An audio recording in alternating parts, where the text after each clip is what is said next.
I didn't notice the reflection at first. The security footage looked normal for exactly 32 seconds. A man entered the subway bathroom at 11:48 p.m. He looked exhausted, nervous, like he hadn't slept in days. He walked to the sink, turned on the water, and stared into the mirror without moving. Then something impossible happened. The reflection blinked before he did. Not a delay, not a glitch. The reflection moved first. When the investigators slowed the footage frame by frame, the real man's eyes were still open while the reflection had already blinked 0.7 seconds earlier. That should not be possible, but the footage became worse after that, because the reflection kept moving even when the man stopped, and no one noticed it during the original recording, not until the final 12 seconds. The station employee who reviewed the tape said the man never looked away from the mirror, not once. He stood perfectly still while water overflowed into the sink. Then the reflection slowly smiled. The real man didn't.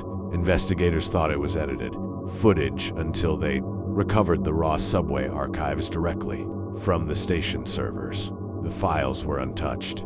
No cuts, no manipulation. But there was another detail nobody could explain. The reflection looked healthier than the man himself. Cleaner skin, straighter posture, almost like a different version of him. And every few seconds it would glance toward the camera. The real man never did. At 11:49 p.m., the bathroom lights flickered once. Only once. When they came back, the reflection was gone for 3 frames. The mirror showed an empty sink, but the man was still standing there in real life. After the footage leaked internally, 3 employees refused to watch it again. One of them reportedly quit the same night. Another claimed the reflection appeared in his apartment mirror 2 days later. Officially, the subway authority denied everything. They called it compression artifacts. But the original technician secretly copied the footage before it was deleted. And according to him, the deleted version wasn't the worst one. There was a longer recording investigators never released publicly. In that version, the man finally speaks. He leans closer to the mirror and whispers something impossible to hear. The reflection answers him before he finishes talking, like it already knew what he was going to say. Then the man slowly steps backward, but the reflection doesn't move with him. It stays close to the glass, watching, smiling wider every second. At exactly 11:50 p.m., another person entered the bathroom, a woman in a dark coat. She later told police the man looked terrified, not confused, terrified. She asked if he was okay. He immediately pointed at the mirror and said, "That thing moved before I did." The woman looked into the mirror. She saw nothing unusual, but when she turned back toward him, his nose had started bleeding heavily. He kept staring into the reflection while repeating the same sentence again and again. "It wants me to switch places." Police arrived 11 minutes later. By then, the man was gone. No exit footage existed. No train card activity. Nothing. Only the mirror remained. And investigators later discovered fingerprints on the inside surface of the glass. The bathroom mirror was removed 3 days later. Workers transporting it reported strange behavior during the drive. One claimed he saw movement behind him inside the reflection even when the truck was empty. Another refused to touch the mirror after hearing knocking sounds coming from inside the glass crate. The mirror was eventually transferred to a storage facility outside the city, but records show it never officially arrived. The transport vehicle reached the checkpoint completely empty. No broken glass. No signs of theft, just an empty container with condensation covering the inside walls.